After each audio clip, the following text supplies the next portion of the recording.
As a kind reminder, tonight's event is being recorded. The recording will be available for playback on NBC Palm Springs digital network through the election.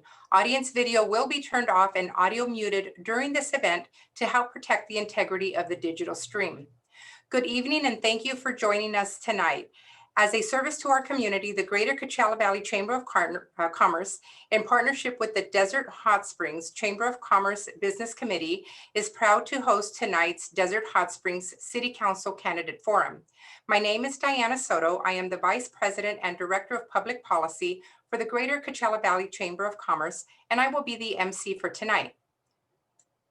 The candidate speaking order for tonight's event was determined by alphabetical order of last name, as all our candidate forums will be done this year. We have allotted each candidate 3 minutes to make an opening remark. Candidates, when it's your turn, please state your name followed by your 3-minute introductory statement. We have Rebecca Rizzo with signs showing how much time is left. Please respect the time limits and be a lookout on her screen there. In addition to the time restrictions, we have kindly asked the candidates to refrain from disparaging or engaging with their fellow candidates. A reminder that this is a forum and not a debate. Please limit your discussion to your individual plans and perspectives on the city of Desert Hot Springs. Let's begin with the first candidate. Again, you have 3 minutes for your introduction. We would like to welcome Council Member Russell Betts. The floor is yours. Unmute. Thank you very much, Chamber. You know, when visitors drive our city streets, we want them to say, what a good-looking city. This looks like a great place to spend the night, a place to buy a home, a place to call home. And that's my goal, and we're getting there. Our city's on a stable course with momentum towards more economic growth that will provide good-paying jobs and continue to fund city services. Finances, a critical priority of mine, was to bring our city out of the deep financial crisis of 2012 and put it on a solid financial footing. It worked. We built reserves. We planned for a rainy day. The rainy day arrived recently, and we are prepared. Our city is not facing financial troubles like so many other cities have been. It would be foolish to think there is not a challenging economy ahead, but it's good to know our past financial planning has us still moving forward. Now, good paying jobs are going to be critical. Our residents are going to be looking for those. And the new cannabis businesses have brought us those jobs. We must fight to keep those jobs in our city. It's no secret that other cities are vying to attract cannabis businesses. They see jobs and a financial boost to their troubled city budgets. We must hang on and position our city to keep those jobs. We must regulate, but not over-regulate. And while we love the tax boost the cannabis industry has brought our city, if taxes are too high, those businesses and those jobs that they provide are going to go to other cities. These jobs increase our standard of living, and we must fight to keep them. Now, in public safety, we see continued progress in public safety. Over the past 5 years, our police department has made great progress knocking down serious Part 1 crime. And we're way down from 5 years ago. On the Universal Crime Report issued by the FBI, our numbers are again improved. Other Coachella Valley cities would love to have our results. But we got more work to do. As a council member, I get calls from residents about property crime. And in some of those calls, I've heard residents say, you know, hey, I've got a problem here. But none of them have said they want less police response.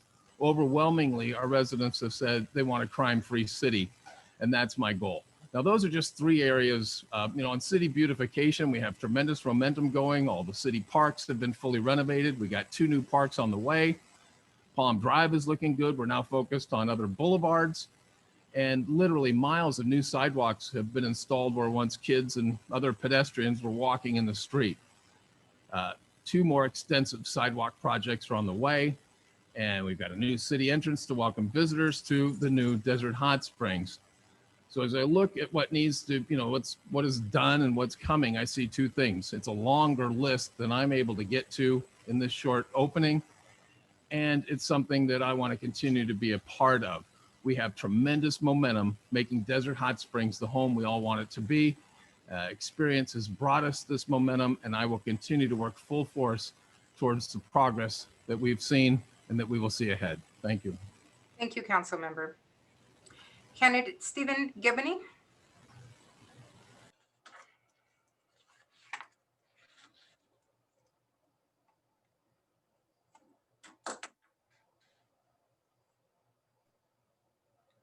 There you go. I think you're unmuted there. Okay, I was having some internet troubles, so I had to go try to correct that.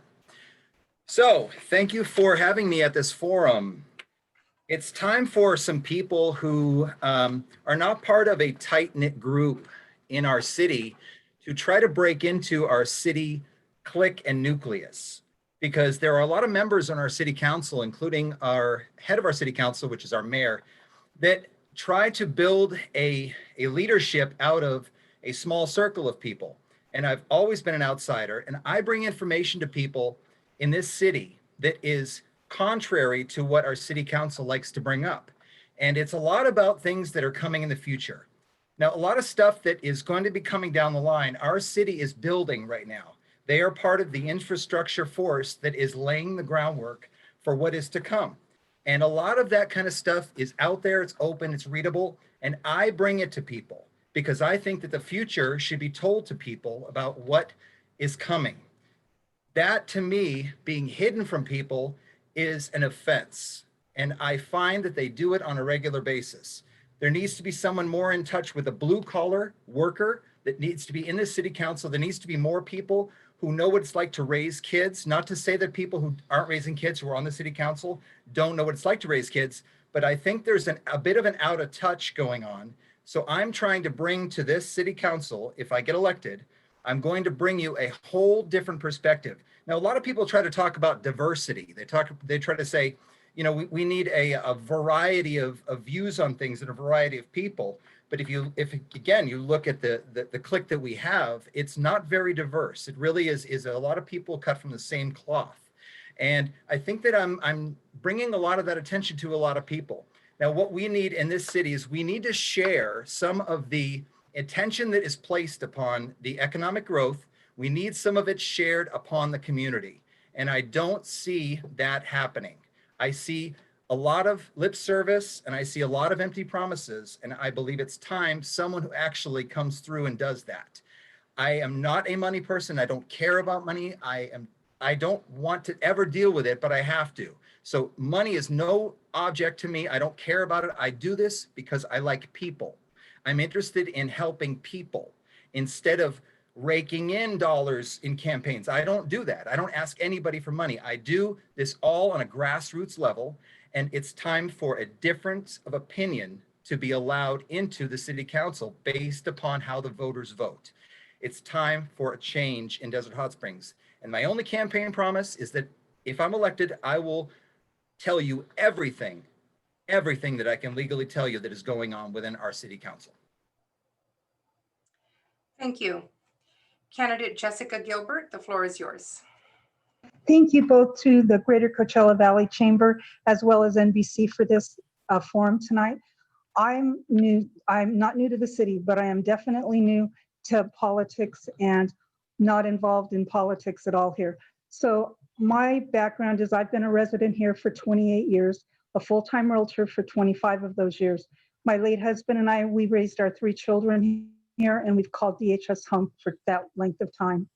I've sat on numerous boards throughout the years, including Desert Hot Springs Boys and Girls Club, Desert Hot Springs Chamber of Commerce, Greater Coachella Valley Chamber of Commerce for the Desert Hot Springs, Advancing DHS, and I'm a proud member of the Elks Lodge for Desert Hot Springs and a majorly proud member of the Desert Hot Springs Rotary Club. And I love all of these clubs and boards that I'm on, and they've opened my eyes to the needs that we have here in our community, especially Rotary. I helped start Early Act in our elementary schools a couple of years ago. It's a club similar to Rotary, and it's for elementary school age kids. In seeing our kids, once they hit middle school, it seems like that's where they kind of get lost.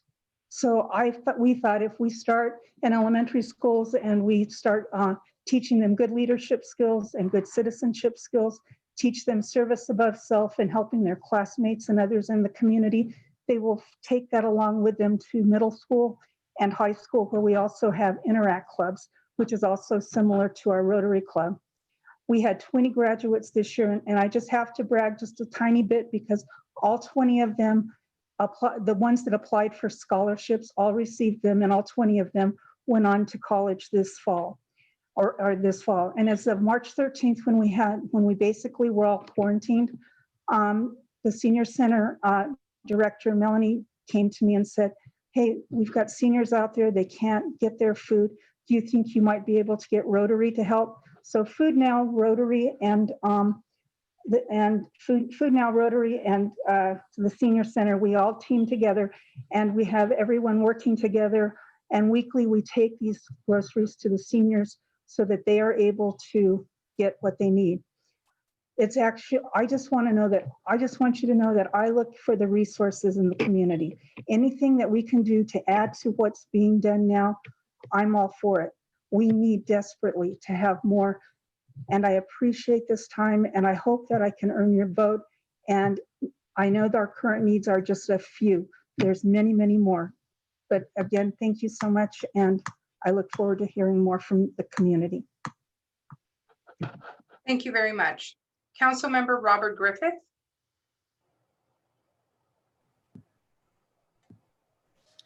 Good evening, everybody. My name is Robert Griffith. I am currently serving as Mayor Pro Tem for the city of Desert Hot Springs. I'm Managing Director at El Morocco Inn and Day Spa, and I'm also President of the Desert Hot Springs Hoteliers Association, and a member of the Hot Springs Business and Trade Association. I have an extensive business background. I've worked in a variety of business sectors. I've worked in insurance and financial services. I did have my Series 6 license to work on investment products. I also have worked in retail. I've worked in healthcare, and I had my own business. I can see I'm joined by a cat here. I'm fortunate that I've worked in all these businesses because it's given me a really well-rounded base of knowledge that I can use on city council. And I do draw on that extensively. There's a lot of things that come forward that require analyzing and research. And so these various jobs have kind of brought me to where I am today. I'm usually quiet at most meetings. This will probably be the most you'll hear from me than normal, but I have 3 minutes, so let's do it. I was a member of the city's planning commission, and in 2019, when Aniele Zavala resigned to attend law school, she created a vacancy. 21 people applied, 14 of us were interviewed, and I was chosen and unanimously appointed. I've spent the last year working diligently to be an effective member of the council. I think I'm doing a pretty good job, and I expect to work just as hard over the next 4 years. I think that we've done a great job. You know, Desert Hot Springs is very fortunate during the pandemic that we haven't had to have major cuts in service. We haven't had to furlough people. We have frozen positions, and we've been very, very fiscally prudent with our finances for some time now. And that has allowed us to weather this pandemic without having these cuts or anything like that. I think it's very important that we have leaders in city council that can handle these kinds of bumps in the road, these economic downturns, and keep the city on financial footing and stable. At this time, I know there's a lot of talk about all sorts of things, but I think the best thing that we as leaders can do is to keep going down the path we're on. To cut revenue streams at this point would be, I think, an error. We don't know what the future holds. We do know this pandemic is going to be around for at least another year. And I think that we need to keep the course. I just want everyone to understand that everything we do should be for the city, not for ourselves. And that's what I intend to do. I thank you for my time, and I look forward to this evening. Thank you very much. I haven't seen candidate Jonathan Laura. I just want to be sure that he is on. Okay, we will move on to Mayor Scott Matas. The floor is yours. Thank you very much. Good evening, and thank you to the Greater Coachella Valley Chamber of Commerce and thank you for hosting this event. It is so important for the constituents of Desert Hot Springs to be able to listen to the platforms that will be delivered tonight to make a real logical decision on who will lead the city for the next 4 years and who is the right team. As most of us know in government, it takes a vote of at least 3 to move any policy decision forward. I have worked hard over the past 5 years to lead good debate, and I am proud to say that the consensus among the past 2 city councils have grown our city's infrastructure, image, and administration in leaps and bounds over any city council in the past. Desert Hot Springs, under the current city council leadership, has more reserves than ever before, more exciting projects in development, and more infrastructure projects completed than in the past years. Our public safety departments are strong and growing. Our community programs are stronger than ever. The city's unemployment rate before COVID was at a low of 5.6%. New businesses over the past 5 years have produced over 2,300 new jobs. Our median income is growing. Our future could not be brighter, which leads me to believe that is why you see so many candidates in the race for 2 seats on the city council. Let's not be fooled by any empty promises this election season. Let's focus on the facts. And this is why my campaign motto is a realistic vision with real results. I truly believe that our momentum today is factored on this motto. This leads me into my next 4 years as mayor and my areas of focus. First, fiscal stability. When I was elected mayor, we did not have a very favorable credit rating. Today, we have an A+ credit rating. Just 7 years ago, we had hundreds of dollars in the bank. Today, we have 11.7 million in fund balance. Second, economic development. A brand new city hall built with no general fund money. State of the city will be delivered via video this week with many exciting announcements. Third, community programs. State-of-the-art health and wellness center with recreation center for our kids, gym for our residents, food programs, homeless programs, and a revived senior center program are just a few we can touch on. And last, public safety. Crime is down again this year, 20%. We are about to fund 2 more fire stations. Animal control is back in-house. Code compliance team is growing and strengthening. These are just a few areas that I will touch on tonight in my campaign. Thank you. Thank you very much. Candidate Jason Moore, the floor is yours. Thank you. Good evening. First, I'd like to thank the Chamber for hosting the event. I do think it's important that we hear from all of the candidates, and with this COVID crisis, it becomes very difficult to get out and talk to people face to face. So when I first started contemplating running for City Council, it wasn't because I have any personal issues with the current City Council. In fact, of the ones that I have met and had a chance to talk to, I really like and respect what they've done for the city. The reason I decided to run was because as I spoke to more and more people who live in the city, I heard more and more about how hard it is to do any kind of business in the city. I've heard from contractors about how difficult it is to pull permits, and that they would prefer to work in another city because it's easier to work with their city department. I've heard from the cannabis business owners about how high the taxes are in this city. And of course, we all complain about taxes, and about how maybe it's time to pull up stakes and go somewhere that the taxes and bureaucracy are more business friendly. I've heard from parents of kids of all ages that they wish the city had more things for them to do as a family. In my role as a board member for the DHS Eagles Youth Football League, I've heard from parents about how they wish their kid could play, but they just couldn't afford the fees to play. I've heard from kids about how they would love to be on a swim team or a basketball league. I've heard from parents about how their kids have to ride their bikes and rollerblades in the streets because there's not a sidewalk for them in their neighborhood. After hearing the complaints, I decided to look further into what was being done to address them. I found that not a lot was being done to make things easier for business. Instead, a $10 million city facility was being built. I found that there are not ongoing youth activities that are supported by the parks or a Parks and Recreation department from the city. Instead, almost $1 million was being spent on IT infrastructure on the new city hall. I found that $160,000 was spent on the sidewalk around City Hall, but other sidewalks in the city are listed as unfunded. With all this in the back of my mind, I decided to run to see if I could be a catalyst for change instead of someone who just sat on the sidelines and complained. So again, thank you so much for holding this forum, and good luck to all of the candidates. Thank you very much. Candidate Roger Nunez, the floor is yours.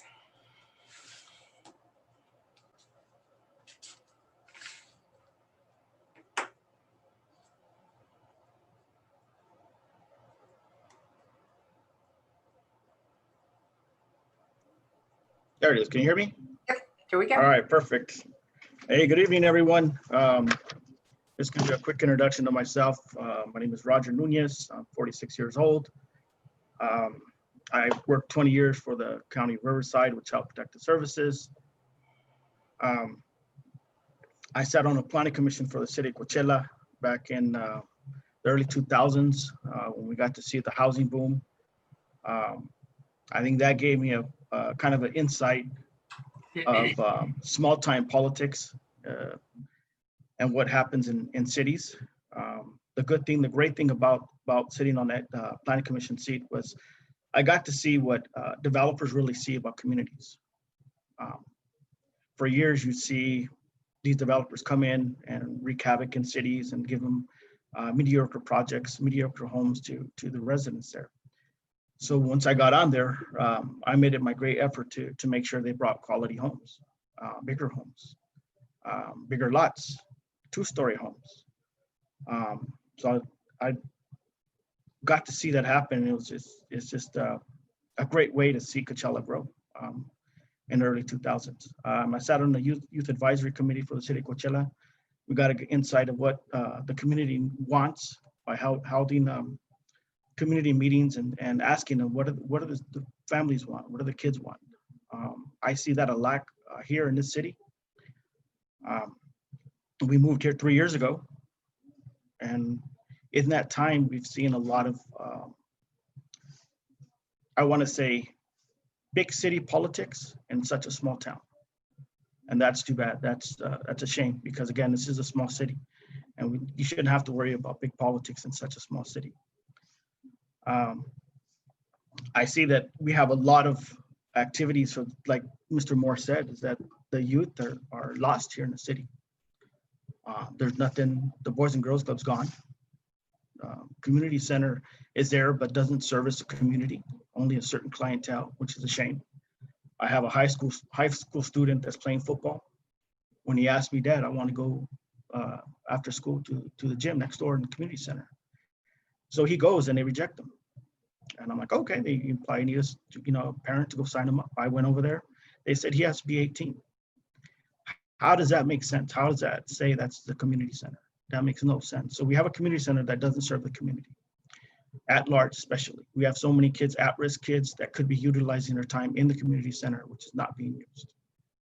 So that's one big reason why I'm running. I'm running because it doesn't seem like the city has strategized or given a pathway to the youth here, and especially the at-risk youth. And we're forgetting it. We're forgetting, we're so caught up in, we're bringing this to the city. We're bringing this company. We're bringing, these cannabis, but we're forgetting our youth. We're forgetting that they're the future leaders of the city. We're forgetting that they need an education. They need a pathway out to come back and serve the community. I've sat on numerous committees, a Human Rights Commission through the Coachella Valley. I've served as president of Coachella Valley Mexican American Chamber of Commerce. When it was at the brinks of failure, I brought it back, and I was happy to see that come back. I've been coaching soccer, and I sat in soccer for AYSO. I'm sorry, You're at time. Jeez. All right, thank you. I actually gave you a Thank few seconds. I wasn't sure if you were on your last sentence or not. That's fine. Thank you. Okay. My pleasure. Thank you. Candidate Adam Sanchez, the floor is yours. Thank you very much. Thank you, Coachella Valley Chamber of Commerce. It's always great to participate in the forums, but I'm somewhat disappointed that we can't have local debates in Desert Hot Springs. I think that brings out the character and the personality and all the people that we want to represent in the city. But hopefully all the candidates can come around soon and decide that we can have at least one live debate before the election. And so moving forward, I think there's a lot of new residents in Desert Hot Springs that have come to the city to buy a home, to work in the valley. And I think this is an opportunity to kind of reintroduce ourselves to the community. I was fortunate to come to Desert Hot Springs in 1997 to work for the city of Desert Hot Springs as a special projects director. And that opportunity allowed me at the very beginning to see the issues that were important in the city. And back then, the most important one was our city police department, because at the time we had sheriffs. And if you called for a crime or you called for assistance, they might come out in an hour or 2 hours. And so what we decided to do is to start our own police department once again. And I was part of that team. And what was great about it is that, we had Sonny Bono back then as our congressman. And Sonny Bono, you know, he was really a great personality, but he was able to work with the Clinton administration at that time to get us a COPS grant in order to start our own police department. And to this day, you know, we still have that police department. And when I was mayor 5 years ago, you know, I really pushed to keep that police department. I know many people in the city at that time, because of budget cuts, wanted to see maybe us go to sheriffs. But what's important now in the city are the issues. And one is going to be our police department. You know, how can we work collaboratively with them, you know, to reduce crime, especially youth crime. Our youth crime, you know, we have our shootings in this town, as other cities do too. But we have to work in a better manner with the whole community in order to make that happen. And so I really feel that we can do better. Now, we had other Mr. Nunez brought up about the Desert Hot Springs Health and Wellness Center. Well, you know, I was very fortunate to help work with Congressman Lewis, with Supervisor Ashley, also Senator Barbara Boxer. We were able to coordinate an $18 million effort to build that facility. And what we need to do now is go back and restructure that to serve the community. It's a family-oriented $18 million facility that's the best in the whole Coachella. It's all about health and wellness. We need to embrace that along with our tourism to create a community that's inclusive with diversity. And more importantly, our youth need to have more programs along with our children. So let's do our very best to create future programs that are going to keep the kids off the street. And we don't have to hear about shootings at our local park. We can do better in Desert Hot Springs. Thank you very much. And we thank you all and appreciate your opening remarks. We would now like to move into the Q&A portion of tonight's event. All of the questions posed at this forum were supplied by the Chamber's Business Legislative Advocacy Committee. The questions were given to all of the candidates in advance. We do this purposefully as our intent is not to perform a knowledge test, but rather to try and determine how each candidate would govern should they be elected. We feel this is best accomplished by allowing them to state exactly where they stand on issues. The speaking order will be progressive, meaning if you answered last to the question, you will answer first to the next question. You have 2 minutes to address each question. For our first question of the night, let's get right into COVID. This has obviously caused a disruption in tax revenue for all local governments, city and county. If the current emergency measures that have local businesses shuttered continues into next year, we can start to see very serious budget disruption at all levels of government. Tell us about some of the steps that you would be prepared to take to protect Desert Hot Springs' essential government services. What kind of governance should residents expect from you if faced with budget shortfalls? Candidate Sanchez, you spoke last during introductions and will be the first to address this question. The floor is yours. Hey, thank you. I think as we all are aware, COVID has been a very serious issue throughout not only the valley, but you know, the state and the nation. And if you look across the valley, you have to admit that the city of La Quinta seemed to be the most progressive city right now when it came to dealing with this issue. Right away, they were able to go out and find ways to provide funding for small businesses, even though they're loans, but they found a way in their budget just to find some monies in order to start assisting them so that they could, the challenges they were facing, they needed help. So as a progressive city, they moved there. And then now they've expanded it to help with outdoor dining with many of the businesses and the restaurants there. So I think what's important is that to work with the business community. Now, in Desert Hot Springs, unfortunately, we didn't really develop a strategic plan of sorts where we could find a way to do what La Quinta did. You know, it's amazing how a small mountain community in the Cove was being very progressive to address this issue. So I think it's important for every city to have a strategic plan on how we're going to work with COVID. Now, Desert Hot Springs budget is fine. I mean, there's always a way to help businesses and take some money out in order to keep that economic development going because these are small businesses. And so as we go forward, let's make sure that let's develop in every city a really good strategic plan, how you're going to engage the business community, how you're going to engage residents, how you're going to engage families. Let's create a plan we all can be involved with as we move forward into 2021. Thank you. Councilmember Betts? Thank you. There's nothing like a good financial crisis to get your books in order. And we went through that. And, there's some talk in the previous comments about, what happens with the youth programs. And we sat there and watched as the seniors and the youth groups came to the podium during that financial crisis and said, hey, don't cut our programs, don't cut our programs. So the most important thing you can do to make sure everything is on a good course is to make sure your financial books are in order. If you're broke, you're not helping anybody. You can't have any kind of programs. So right now, this city is in a good position because we made sure the finances were in order. Now, we've got a challenging economy coming ahead, but unlike, the question is posed here, Desert Hot Springs and I think also the city of Coachella are poised pretty well. And that's for a couple of reasons. One, we don't have quite the business dynamics in town that would cause that kind of disruption. And two, because we got our books in order.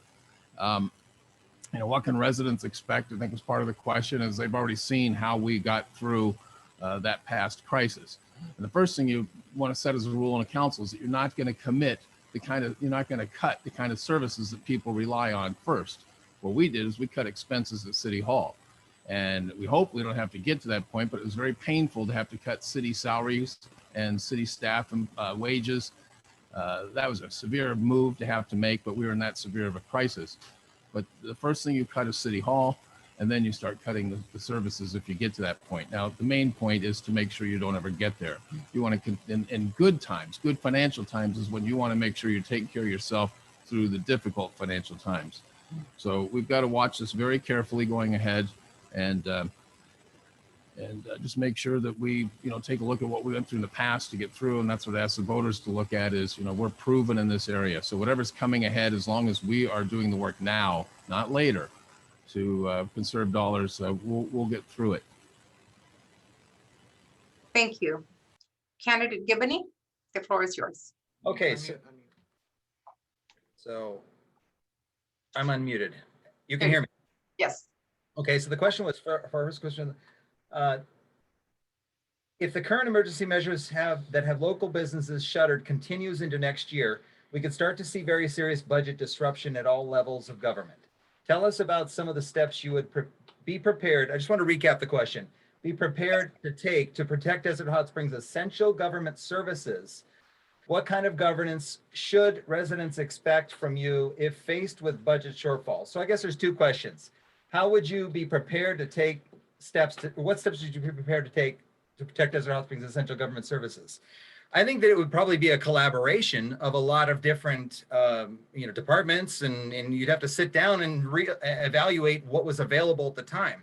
Now, when I ran 2 years ago against Mayor Scott Mattis, he tried to attack me by saying, not attack, but he would point out that I didn't have a plan. That's because I don't make promises. I don't make assumptions or promises based upon things I don't know. So if I don't know where they stand at this point, I can't project where we'd be at another point. So all I can say is that in a crisis and a problem, that's exactly where I fit best, is figuring out and providing strategic plans to get out of crises and problems. So it really would depend upon what was available at the time and what was needed and what could afford to be dealt with at the time. So I can't really answer unless I was given the facts at the time. So the second question is, what kind of governance should residents expect from you if faced with budget shortfalls? If faced with budget shortfalls, first of all, budget shortfalls won't happen. If I'm elected, they won't happen because everybody is going to hear where the budget is running. And I would be the vocal voice of where the city stands financially, so that if something was getting close to overspending, the people can be told and show up at city council to voice their opinion against it. Thank you. Candidate Gilbert, the floor is yours. First, I'd like to say thank you to the current council for having the foresight to build our reserves. I believe DHS is in good financial shape given the impacts of COVID. As a council member, I would work with the city government and City Council to maintain fiscal restraint and responsibility. Should our financial situation become more threatened, I would work to reprioritize our city services and make sure that our core services pertaining to public safety, police, fire, rescue, sanitation, education, and infrastructure received adequate resources no matter what. Residents should expect and will receive compassionate, seasoned, and common sense governance. It's more than just providing services, it's using good judgment and transparency and creativity. If I were forced to deal with a budget shortfall, I would first make sure our core activities and services are funded. I would then look for more creative ways to fund non-core services, such as applying for grants, maybe from the county, the state, and the federal governments. Thank you. Councilmember Griffith.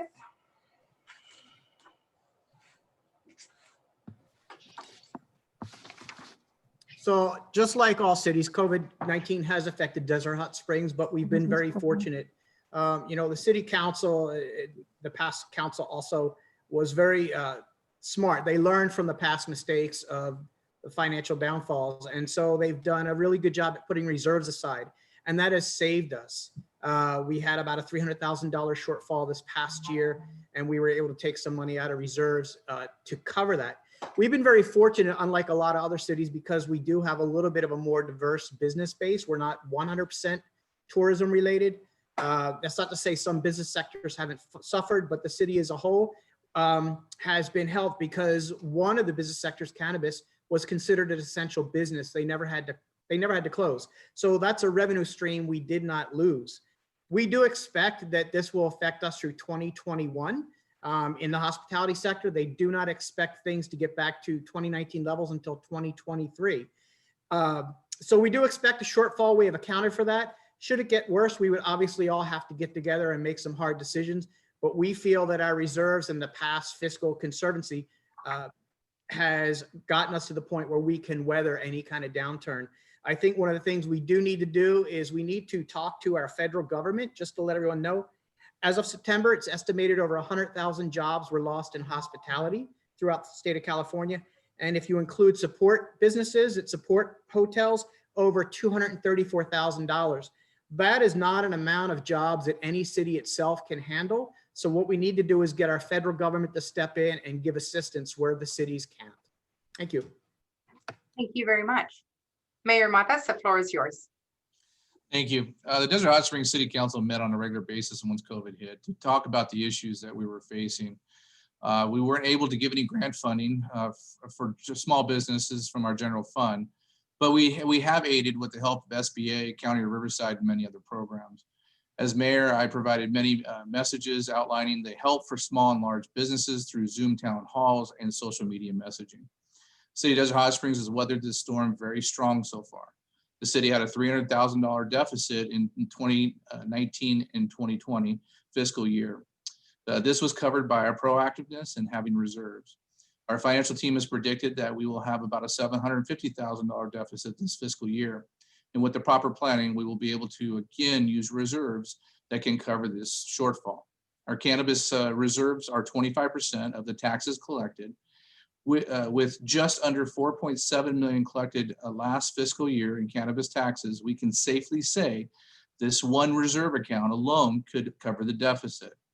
This translates into no city cuts to programs, staff, or projects. This again is one of the areas of focus in the next 4 years as mayor. Fiscal stability. The city of Desert Hot Springs has never been more financially stronger. This attracts businesses, brings down crime, provides favorable grant applications for much needed infrastructure, and gives a sense of pride for the community. Again, as I stated earlier, 11.7 million in fund balance today. This breaks down in multiple reserves accounts, investment accounts, and other general fund. Thank you. Thank you. Candidate Moore. Yeah, thank you. So I think the term essential service can be a bit of a misnomer. In my opinion, all of the businesses in DHS are essential to providing the city a tax base that provides services from the city to its residents and business owners. Therefore, in order to protect the governmental services, you would need to protect our businesses and their stream of income. One of our biggest industries in DHS is the cannabis industry.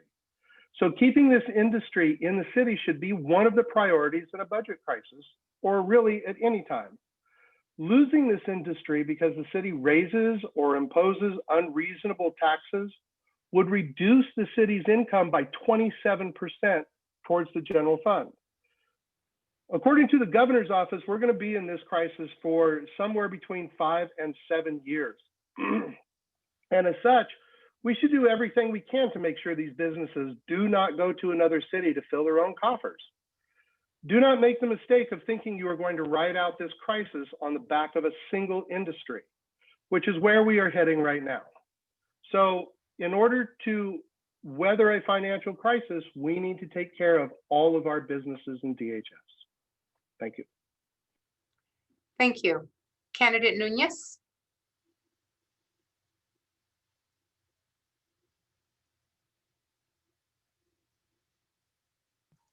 There you go. There you go. Good. First of all, let me say I'm very disappointed how the city handled COVID. I work, like I said, I work for the county of Riverside, and I'm driving, constantly driving throughout every city in this valley. And yeah, at first, this when the pandemic hit, for the first couple of months, you've seen, social media, you've seen little highlights here and there. But after that, it just went dormant. And it was just seemed to please the Board of Supervisors at one point. And after that, they just dropped the ball. And that's a shame. We had a lot of residents here affected by COVID in many ways. In other cities, they were posting, they've had electrical signs saying, hey, wear a mask, protect yourself, protect others. And I didn't see that once here in the city of Desert Hot Springs. I didn't see a billboard. I see a lot of billboards now, but I didn't see one billboard to say, hey, protect you, protect your family, protect others. And that's a shame, first and foremost. My wife works for the hospital, and she can tell you we had a lot of patients come in and out of the hospital from Desert Hot Springs. When we look at post-COVID, what that looks like, we don't know. This is unorthodox. It's never happened before. We need to see what the needs of the people are once we get out of, simply out of it. We know unemployment is going to be very high. We know services are going to be rendered, like mental health services are going to be affected, CalFresh. We're just going to try to maximize our services for the residents here in Desert Hot Springs. I would look to federal, state, and county funding to see what we can do to help residents once we know we identify what the needs are. One thing I would really work on is collaborating with other cities in the valley and see what we can do as a region, not just, oh, it's only Desert Hot Springs, let them take care of it. Let's get together with other cities, other regions, what's going on, how are we doing this? Let's work together. Again, this is, we're a community here. And that's what it's going to have to take. It's going to take, what the needs are, asking the residents what's lacking. How are the small businesses being affected? Okay, let's address this issue. How do we do it? Regionally, collectively. Thank you, candidate. That's time. Okay, on to the next question. Is Desert Hot Springs headed in the right direction when it comes to development and commercial growth? Are there areas for improvement or acceleration? Candidate Nunez, we'll begin with you. There it is. Thank you. Growth, yes and no. I think we're addressing that issue. I see Desert Hot Springs as a blank canvas for many, for housing, for commercial, for residential, mixed use residential, a downtown mixed use residential. We're almost a blank canvas, like I said, and we need to capitalize on that and not just rush in these big developers or cookie cutter projects. Let's be smart. Let's be responsible.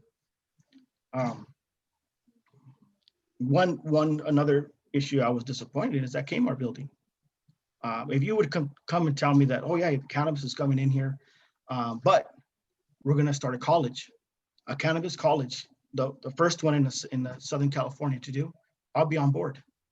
but we lost two big commercial property pieces right there for commercial, and we lost it to cannabis. Not that I'm against cannabis, but I think that we could have used that for two big projects. As far as housing, again, I disagree with cookie cutter projects. Talking to the residents around here, they're disappointed that the city has allowed developers come in and build 20 homes and leave the rest of the lots empty. It's like, why can't we have a full project? Are we not worthy of a full project? Do they not see us as potential buyers in the city? And that's a shame. Affordable housing hasn't been addressed in many years. And I believe that's the reason, because they changed the standards for both the Housing Coalition and Habitat for Humanity, which is a shame, because we need the entry level homes for our residents. And it's not like we live in $1 million homes and people are making that much here. We live in a medium price income home where we need to address the issues for these residents here in Desert Hot Springs. Thank you very much. Thank you. Candidate Sanchez?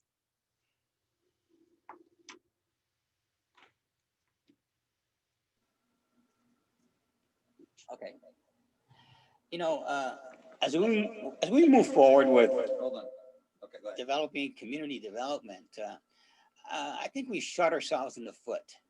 You know, when I left the mayor's office in 2015, I told our council and mayor, there's only two things you really need to pay attention to, so make sure we don't shoot ourselves in the foot for development and community development. And that is this: we knew when I left office that we had annexed land from the I-10 all the way down to Dillon, even Little Morongo. And that was county land back then. And we knew when I took office, you know, we had a $6 million budget deficit that I inherited from the previous administration. And so for that 13 and 14, you know, we really didn't have money because we were operating month to month, but we found a way to restructure our budget finances. And we went before the voters to pass, you know, the first cannabis ordinance in Southern California. And 72% of the residents voted for it.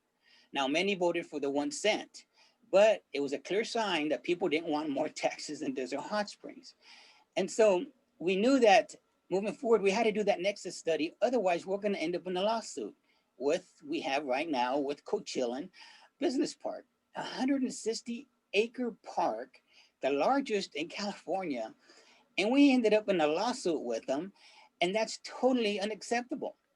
We can't run a city while we're in the lawsuit. So right now, the council, the mayor, they have no input on this because it's on the lawyer's hands.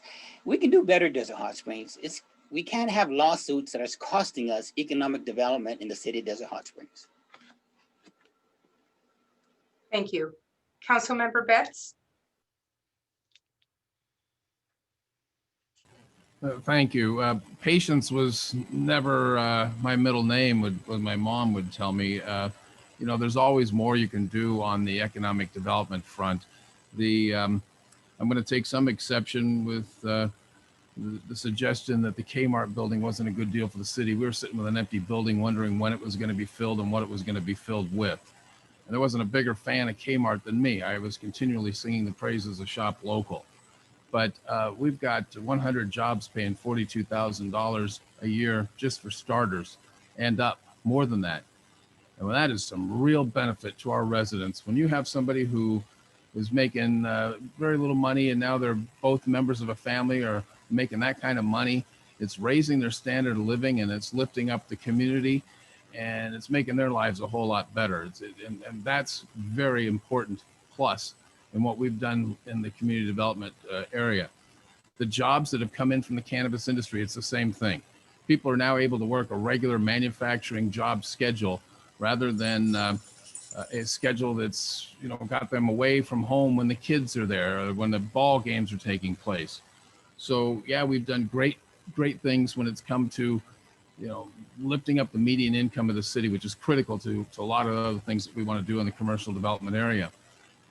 Some things, though, that are continual frustration for me is that it's way too cumbersome for small businesses and others to get opened up. We've got two businesses right now, a market and two markets that are trying to get through the planning approval process. And I am continually pressing staff to say, look, it's our responsibility to get them opened up. It's not their responsibility. So we've got to do more in that area. And I'm pressing for that.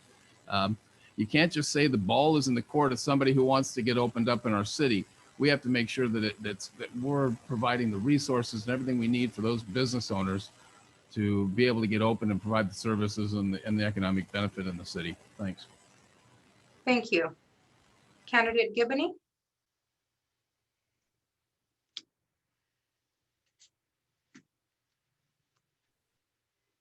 All right. So the question was, is Desert Hot Springs headed in the right direction when it comes to development and commercial growth? Are there areas for improvement or acceleration? First answer is no. No, in my opinion, it is not headed in the right direction when it comes to development and commercial growth. For the first reason is because it's not organic from within the city. The growth and the commercial growth and the development is being dictated by larger groups that are up above. There's umbrella organizations above our city. That's part of what I keep telling people that is not being mentioned. And all you have to do is go back and research to find out that the designs for our city are the same just about in any other city of our size and larger. It's all the same. It's all the mixed use, and it's all past European designs down to us because they're about 10 years ahead of us. So all you have to see is where it goes, and it all leads to the same endpoint. So the growth is, the development is not headed in the right direction again, because it's not our growth. It's being given to us and dictated by us. And another thing is, I agree with another candidate on here that said that we can't be a one industry town. And I said that 2 years ago when I was running against the current mayor, who was the mayor at the time, which is that we need diverse groups of sources of industry.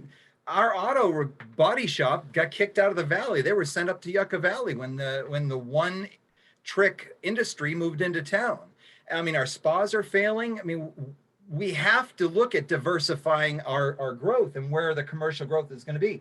Are there areas of improvement or acceleration? Absolutely. I think I mentioned several of them within.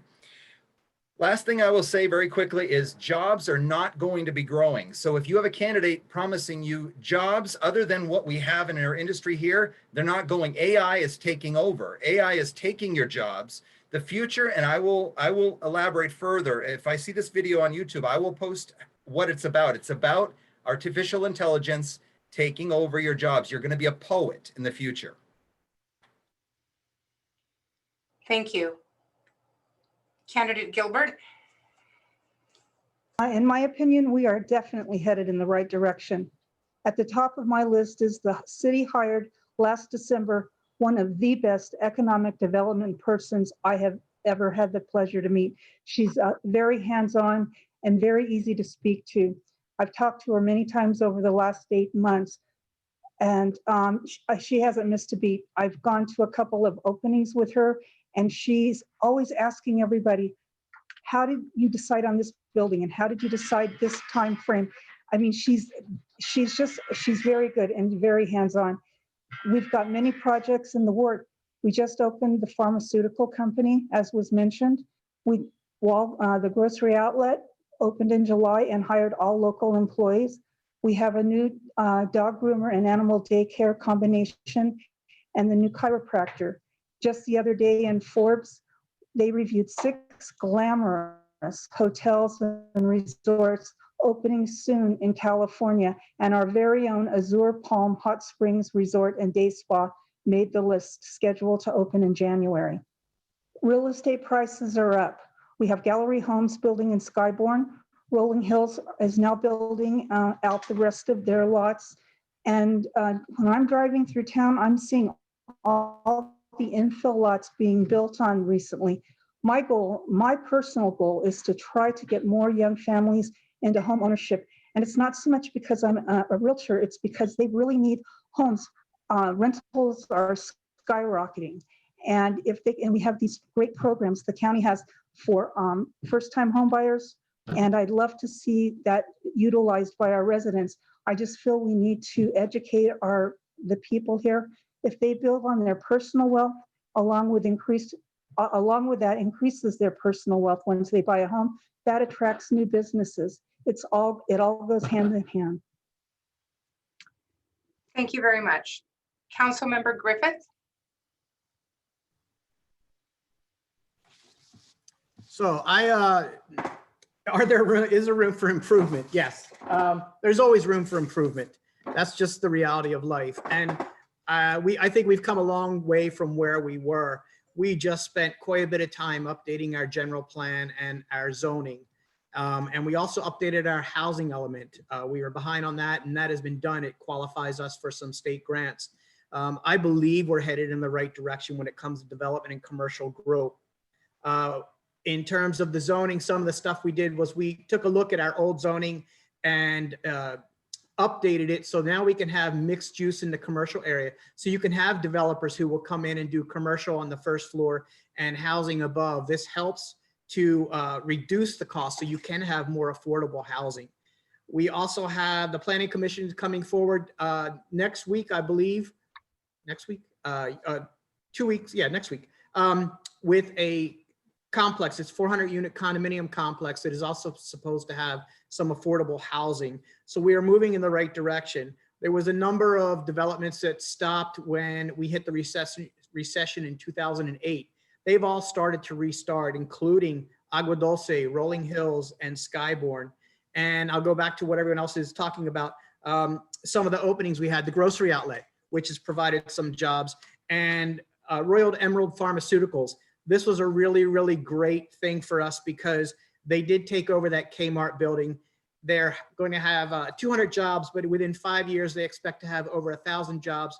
And they've also committed to fund some of our youth programs. So that's a great thing. I think we're heading the right direction.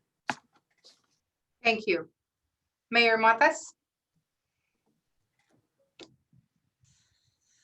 Thank you. The short answer is yes, there's always room to improve. That is why I'm asking for another term as mayor. Another area of focus in the next 4 years as mayor will be economic development. The State of the City will be online this week. Now, I do not say that I have to say that I wrote the script and I like to work off of bullet points in an audience, so it's not my strongest point, but the State of the City is going to have some fantastic information in it. The information is valuable to our constituents whom have to endure through these trying times in 2020. We have some exciting announcements, but what I am more excited about is 2021 and the announcements of multiple retailers and commercial developments. This stems from the reorganizing our community economic development team. We added an economic development manager in late 2019, and her focus in retail and commercial development. In the past, we have had these economic development contract firms that always come in, they say they're going to do a lot for Desert Hot Springs and then take those businesses somewhere else. So we've reorganized that.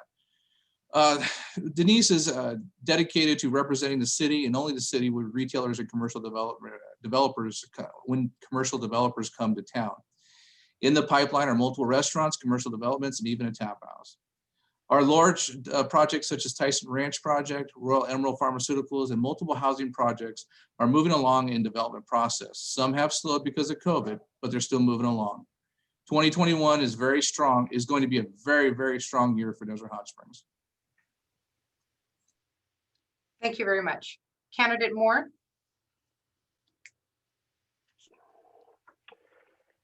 So as everybody said, there's always room for improvement. And being outside the current city council, the people that are out who don't attend council meetings and who talk in the street have a different perspective.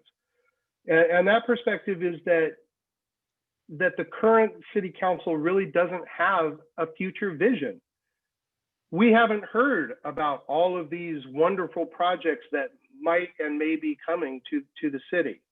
What we do see is the city being very reactive instead of proactive. It seems that they move from project to project, and not based on a great vision, but based on whoever comes before them at a council meeting and makes or things that are happening on social media about what's happening in the city. But I'm looking for real vision for a future that includes fairness and access for all citizens of our city, not just the ones who are vocal. In terms of business development, cannabis is going to continue to drive the growth in this city. And it's important for the city to show support to the businesses that are essential and provide jobs during the current crisis, not find ways to squeak in extra little taxes into our businesses, but instead to be able to move forward with a clear vision. And if there is a clear vision, that's wonderful. I would like to see that out into the city so that everybody has access to that vision and know where our city is going. Thank you. For our next question, we have increasingly seen city councils across the nation play active roles in the national conversation around social justice, whether it is community policing, affordable housing, or addressing the needs of youth. As a community, how is Desert Hot Springs faring when it comes to equitably supporting the needs of residents? Candidate Moore?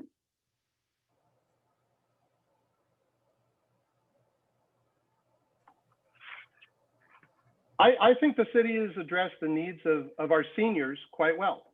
A lot of time and money is spent on the senior center, and the amenities received there are really nice. However, I don't think that the needs of our youth are being addressed in the city adequately. Where is the youth center in our plans? Where are the sidewalks in neighborhoods, not just along Palm Drive, but in our neighborhoods where our kids play every day?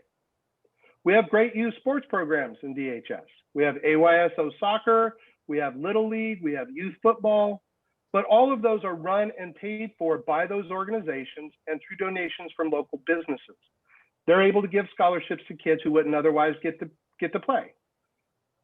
What the city doesn't have is a park and recreations department that promotes programs for our kids. DHS has a beautiful recreation center that sits idle after 6 p.m. It has a pool that basically sits idle from September to June. The city should be utilizing these facilities year-round. Community policing is not something I've seen in DHS. The definition of community policing, according to the Department of Justice, is the systematic use of partnerships and problem solving to proactively address public safety issues such as crime, social disorder, and fear of crime. I've not seen evidence of community partnerships with the police department. I work at an elementary school and have never seen a police officer at the school unless we've called them. I've never seen a police officer in my neighborhood or at a community event just to have a conversation. And I think we need to do a better job in these areas. Thank you. Thank you. Candidate Nunez? Unmuted, great. I haven't seen the city do anything about social justice, and that's a shame. And knowing that we live in a melting pot here, with so much diversity, cultures, and ethnicities here in the city, and that's the beautiful thing. That's a beautiful thing about the city. But when it comes to the policing, engagement, community engagement, community involvement, I haven't seen any of that. I don't feel much of I've been here 3 years. I haven't seen anyone come to me and say, hey, welcome to the city. You know, this is what we do. I haven't anyone from the council, anyone from the city at all come and talk to me and welcome to the city. And that's a shame. We've lost touch with community, the sense of community. Mr. Moore is right. Our officers seem like they punch in and punch out of the city. They don't live here. They don't work here. They don't eat here. They don't dine here. They don't play here. And I'd say that for some of the staff. I mean, it really sense of community, we lack that here. I want to know how many staff members that get paid the high amount of money actually live in the city, shop in the city, dine in the city, play in the city.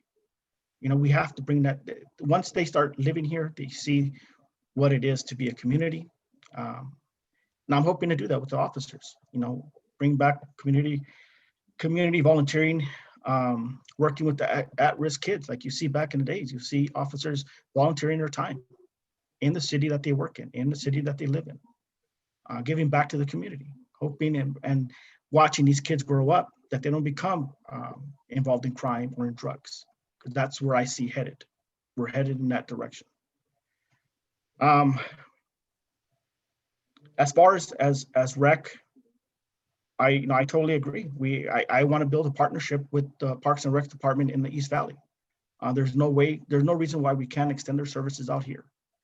I get newsletters every day, like they're doing yoga for children. I'm like, are you kidding me? We can't even get daycares out here.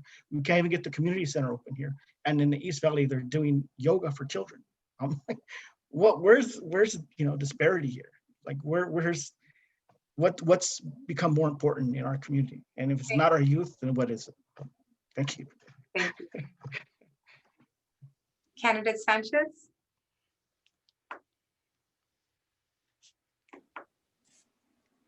Yes, I kind of piggyback off Mr. Nunez.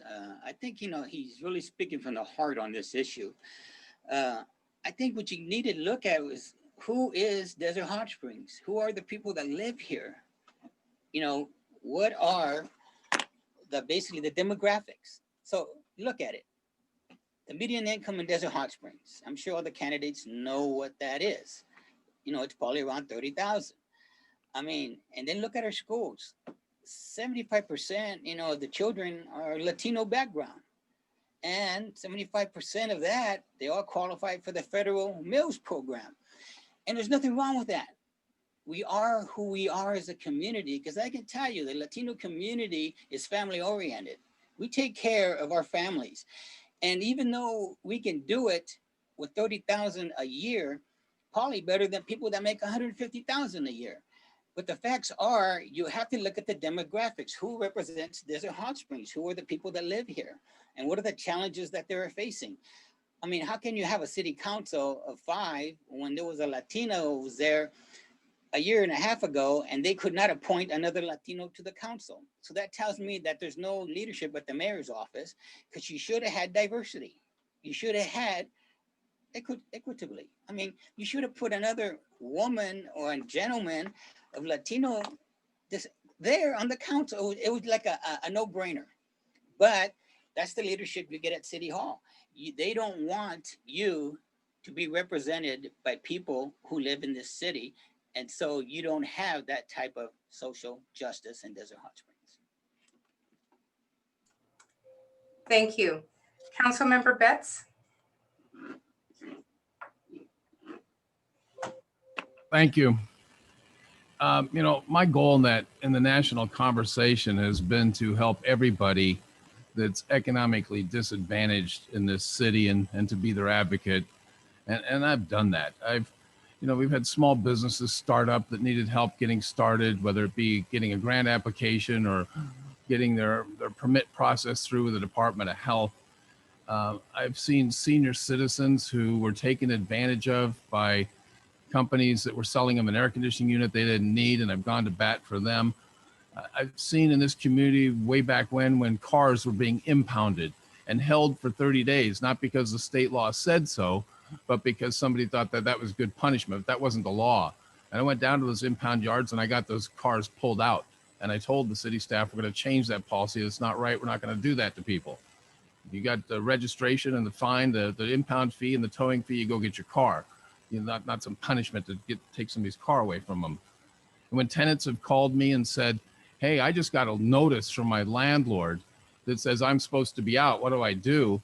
I know enough to know that there's no notice that says you got to get out right away. You're going to get something from the sheriff, and it's somebody bluffing you. So I've gone to bat for them. In some of these larger national issues, for me, it comes down to the local level and who we're helping and how we're helping them. And I learned from month 1 in this job that there's things you can do as a city council member that aren't traditionally what you see, think of as a council member job.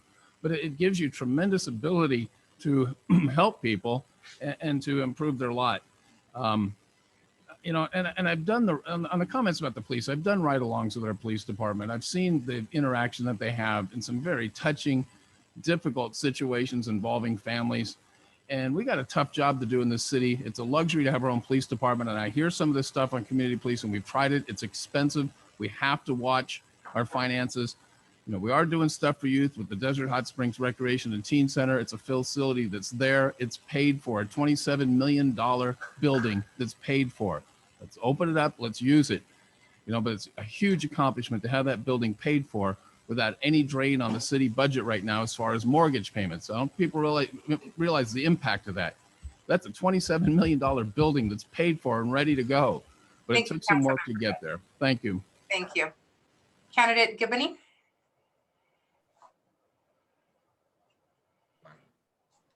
Okay, so I did bring the same question up here. We have increasingly seen city councils across the nation play active roles in the national conversation around social justice, whether it is community policing, affordable housing, addressing the needs of the youth. As a community, how is Desert Hot Springs faring when it comes to equitably supporting the needs of residents? First of all, I'd like to say social justice. Now, that's a term it's something that everybody has a little bit of a different view to it. So when you need social justice, why don't we talk about where the problems are coming from? When you have a system that is feeding these fatherless homes, when you have a system that's actually supporting mothers to have more children that stay on welfare, Section 8, they have no incentive to get out into the world, and they raise children in a home where there's a father missing. So when you talk about kids getting involved in crime and needing community policing, you're omitting where it's originating. So I can't talk about how to deal with it until we talk about where it's coming from. It's like the whole cancer debate. We're not talking about where cancer is coming from. It's always buy a pink badge for cancer. So social justice is a term that was created for people to get, angry at something, I know there are problems and I know there are bad cops, but community policing is not the answer, because that's disarming the cops. And what do criminals do to cops that are disarmed? They attack them. So you're creating more problems by going into community policing. So affordable housing, I pointed this out earlier, affordable housing, the best situation in this Coachella Valley is the number of units, cost to build it, $680,000 for affordable housing. Someone's making money and there's a waiting list of 7 years for it. So as a community, how is Desert Hot Springs faring when it comes to equitably supporting the needs of residents? Terrible, terrible. The lack of information getting out to them. They need more information. That is my platform. Feed people with information. Thank you. Candidate Gilbert? First, I'd like to say, I'm listening to all the comments that have just been made, just to get off topic a little bit. Everyone needs to attend city council. We can watch it on YouTube. We can see what's going on. There's ways to get involved. We can't sit back and expect the council people or the city staff to come to us and welcome us to the community. We have a Chamber of Commerce. That's what they're for. And that's just my personal opinion. And because I've been here for a long time and I've done things like that. So I just wanted to say that. As far as the police department, I think they're doing a good job. I believe Chief Henson oversees and the police officers really well. What I would really like to see, and I've talked to many of the COP officers, I think if we could work on a marketing program, something to get more volunteers for them, that would really help our police department staff, our police be out there more and be seen more, if we could just get some more COP officers. They're just very overworked. And as for affordable housing, that's lacking badly. I mentioned earlier about first-time homebuyer programs. Over 50% of the people in our city rent. And currently, a 1-bedroom, 1-bath is upwards of $900. That's crazy. It's just crazy. And a 3-bedroom, 2-bath house, it's $1,900 for rent. And something needs to be done. And I know we have Section 8 programs. We used to have programs with Habitat for Humanity and also the Coachella Valley Housing Coalition. And I love those programs because people came in and they built homes. They had pride of ownership, and they've been gone for a while. So I really see a lacking in our housing area right now. I believe DHS is doing the best they can for the residents. There's just so much need. I'm hoping we can search out more resources and educate our residents to know what is available. Thank you. I'll stop. Sorry, Rebecca. Thank you. Councilmember Griffith. So this is a pretty tricky question. I think 2020 has been a challenging year on so many fronts. You have the whole social justice movement at the same time as a pandemic, and there's lots of needs for everybody for all sorts of reasons. I think every city struggles with it, and I don't think that any city has the perfect answer for the equation. We are fortunate we have several organizations. I do want to say that early on, our police department has had several town halls. I attended one. There was another one that Dr. Keefe and Shepherd had, which I didn't go to. The space was limited due to social distancing, and it was to meet with the citizens and talk about their concerns about the DHS police. So they have done some outreach. I do think we could probably do more, but it's really difficult when you've got people saying, well, we need this help because of the pandemic and we need this. And you kind of have to target what you're doing, which right now is get through this pandemic. We have to get through the pandemic and we address the other. We're very fortunate that we have a lot of very active community members and businesses. As far as affordable housing, we just finished our housing element, which now will let us qualify for grants with the Affordable Housing and Sustainable Communities Program with State of California. We couldn't qualify for that before. So now we're at a point where we can start to work on that. Coachella Valley Housing Coalition has several infill homes in progress. They also have some that have just been completed. That certainly helps. We do have Food Now, which has helped with food for people who, food insecurity. The Chandi Group has twice given out meals to thousands of people. And Royal Emerald, who just moved here, has given thousands of dollars to Food Now to support the community. So do we have work to do? Without a doubt, but I do think that we are focusing slowly but surely and in the right direction. Thank you. Mayor Mathis. Thank you. The city of Desert Hot Springs is very diverse, and I could not be prouder of how our city administration has handled the issues that faced our country this past year. But I'm prouder to say that over the 5 years, we have had little to no division in our community. I believe it's from a strong support of our LGBTQ community to the continued support of our youth and everything in between. Another great thing about our city is that we respond to the needs of our constituents, not just segments or polarized politics in the nation. When a community or segment of our community has had issues with city government, I have sat down with them and come up with solutions. For example, when the community lost a young lady in a tragic pedestrian accident along Palm Drive, I met with the family. We then met with senior staff at City Hall and put together a town hall meeting. All of the suggestions were brought to the City Council for decisions, which in turn prompted the City Council to add streetlights and make the intersection safer. This is one of many examples on how our City Council helps our community overcome. When it comes to making sure our community has equitable treatment, we need to continue to focus on job creation. In the past 5 years, over 2,300 jobs have been created. This helps bring the median income up, and this helps build family values. This translates into less crime and better neighborhoods.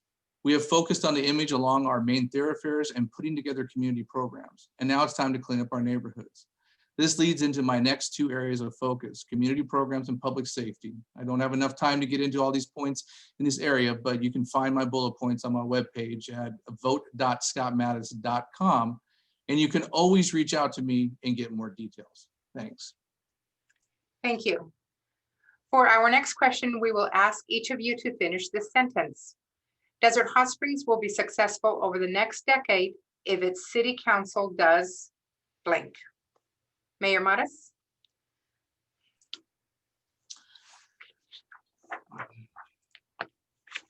I'm a true believer in vision and not veering from the vision.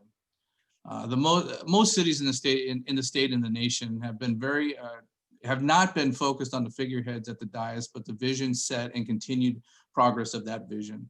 The vision for Desert Hot Springs in cannabis, commercial development, public safety, community programming, and fiscal stability is strong. And I'm asking for another term to make sure the vision stays on track. A good team on the dais will continue that vision.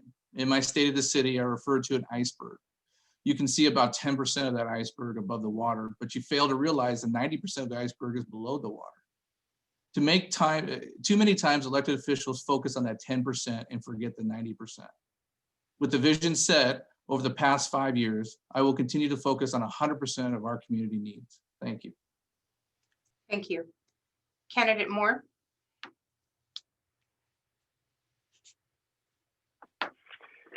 So in order for the city to be successful over the next decade, I think we need a clear and definable vision that begins with taking care of businesses and increasing the quality of life for the people who live here. In order to accomplish this, I think the city council must keep taxes to a reasonable standard, especially for our cannabis industry, who will bring new jobs and greater prosperity for everybody in the city. We need to offer incentives to bring businesses to the city, not make it more and more difficult to do business and survive in the city. And we need to provide for all of our citizens, especially our families who want a safe place to live and activities that they don't have to drive to Palm Springs for. We need to continue to provide for our elderly population and for the youth of the city. They are our future, after all. Thank you. Thank you. Candidate Nunez? Listen, guys, even if I don't get elected, one thing I would say is don't sell out your city. Don't sell it out. Not to big business, not to developers. Like I said before, we're a blank canvas. Let's do it responsible. Let's make sure the growth is responsible. And we got to put our families first, our community first. The rest will come. The rest will come. Putting the family in the health of the residents in DHS should be priority. That's collaborating with other cities, doing extending the CV link, starting it here in DHS. Capitalizing on our hiking trails, putting that on the map for tourism. We have a gold mine here, so let's do it responsibly. Let's make sure that we're a role model for other cities in the valley on cannabis. And I want to say responsible there too. Why? Because right now, currently, again, I'm not against cannabis, but we have a dispensary in every corner. But yet we have no strategy for our youth, my kids especially, your kids, to get out of that systemic. It's just ridiculous. The city hasn't strategized a pathway for kids not to be using. We haven't invested in anti-drug use billboards, social media. We're big on social media at City Hall. Why not send a message? We can't lose our kids to cannabis. And it's not going nowhere. It'll be here. It's going to be here as long as it can sustain. But we shouldn't subject our kids to be future. We're not cultivating users. I'm not. So let's be responsible. Responsible growth is important for the future of our city. Even though if I don't get elected, keep that in mind. No matter who gets a seat, keep it in mind. My family lives here. I live here. Let's be responsible. Thank you. Candidate Sanchez?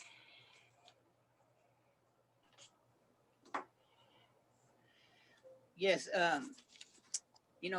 just think about if this question was asked 10 years ago, what the answers, how people would have answered it that were on the mayor's post or the council. It just amazes me how that would reflect today. So if we're trying to look at 10 years down the road, we really have to look at the strengths that we have in the community. And of course, it's the diversity of the people that live here. And, Mr. Nunez brought that out. But more importantly, when I was mayor 5 years ago, we went forward with a health and wellness initiative because we wanted to do is promote an $18 million facility that we have sitting across from the high school. And it's the greatest health and wellness center in the Coachella Valley, but we have not maximized it. We don't have their programs and activities in the evening. The city, when it went through the budget crisis and the financial emergency, we pretty much, shut that down. But we need to come back to it. So if you're looking 10 years down the road, what must future councils and mayors think about if we're going to be able to create a better community? And the only way to do it is you have to engage the residents, the people, the youth, the families, and develop a dialogue between everyone on developing that strategic plan on where we should be 10 years from now. Because if you're just asking council candidates and asking a mayor here for direction, that's not good government. No, that's not building a beloved community. To have a beloved community, everyone needs to be engaged, has input in the direction, so we can decide where we're going to be 10 years from now. So asking us for our opinions is fine, but what counts are the people that live in Desert Hot Springs. Thank you. Councilmember Betts. Thank you. You know, in every community I've been in, the common denominator on what made things better was not just jobs, but good paying jobs. It helped lift people out of poverty. And one of the biggest challenges for youth is, you know, an impoverished family that can't provide has a difficult time providing a good lifestyle and having both parents have enough time and money to take care of the youth. You know, what I see in this city is the vision is that it's something that provides everybody that lives here what they want to see in terms of a good, happy life, one where they're not stressed over money and the things that come along with you know, life's challenges to the extent that we can. You know, there is a vision for the city. I know the challengers want to say the incumbents don't have a vision, but we do, and you can see that playing out in the city over the past 3, 5, 10 years. We're slowly and gradually getting better. And that's what happens. There's no magic wand that's going to fix this thing in one election or 2 elections. It's just slow, continual progress, or if you want to call it fast, continual progress, I don't know. But, you know, we've got challenges. We're meeting those. We're bringing in business. We're bringing in jobs. We're bringing in the ingredients that the basis, the foundation that allows the city to grow. And I see the change coming along now that I haven't seen in a long time. I couldn't be happier taking a drive through this city now and seeing what's going on, but I also see a lot more that needs to be fixed. So, you know, the challengers are correct in that perspective. There's more to be done, but we've made tremendous strides in improving the city and getting things on the right track. So just when this place is what everybody wants it to be, that with jobs and good income and a good lifestyle, and all the parks are well maintained and everything's taken care of, and there's things for youth to do and activities and shopping, you know, that's when we've actually taken our place in the Coachella Valley, the same standard as all the rest of the Coachella Valley cities. Thank you. Candidate Gibney. All right, thank you. The question again was, for the next question, we'll ask you to finish the sentence. Desert Hot Springs will be successful over the next decade if its city council does what? And I want to point out, hold on. What I want to point out is that this is the first time in this forum that I've read a script, unlike what I've seen going on by some people. I won't say who. Get rid of the city council monopoly is the answer, how I'd finish that sentence. Get rid of the city council monopoly and diversify the minds of the council by getting rid of their groupthink. The rest will take care of itself, with the residents being allowed to participate in the direction of our city. We don't have that. We have frustrated residents who don't feel like there's a community because we don't have enough people allowing input of other people to come in. We have knowledgeable people about a lot of different things, and all of the direction is controlled. I'm sorry. So the answer to the question is get rid of the city council monopoly and diversify the minds of the council by getting rid of the group think that they have. The rest will take care of itself, with the residents being allowed to participate. That's my answer. Thank you. Candidate Gilbert. Springs will be successful over the next decade if the city council continues to be fiscally responsible. Council works as a team for the betterment of our residents. Listen to our residents and what they want for their community. Continue to build and bring new businesses. Most important for me personally is healthcare. We need to have at least 2 urgent cares in the next decade, along with free mobile health screenings until such time we can work with Desert Healthcare District to bring facilities to DHS. There is no reason that our residents should have to drive clear across the valley and not be able to get medical help locally, if possible. Palm Springs isn't that far. However, sometimes that can be the difference between life and death. We need urgent cares that accept all insurances, not just Medi-Cal. We also desperately need more youth programs, not just sports, but music, arts, police activities league, and build on Rotary's Early Act and Interact.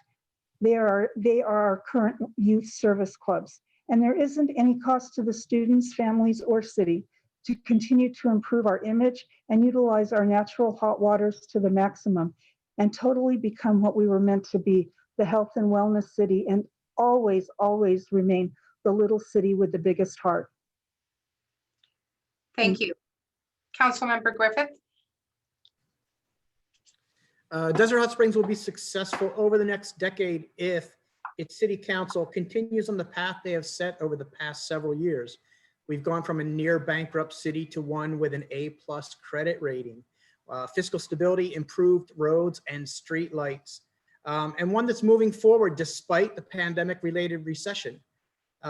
My goal is to continue the progress we've made thus far and keep working to make Desert Hot Springs even better. We have the chance to keep this momentum going only if we make decisions that don't jeopardize our revenue streams or focus on projects that don't bring added value to the city. Thank you very much. Well, it is now 6:35 and we have reached the end. We did have originally some time allotted for a 2-minute closing statement, but unfortunately we have run out of time. I want to thank you all for your comments and willingness to spend some time with us tonight to share your positions. A reminder that tonight's event will be available for replay at NBCPalmSprings.com as soon as it is posted. Once again, thank you to our candidates and audience, and a reminder from the Desert Hot Springs Chamber of Commerce to everyone, please vote. Good night.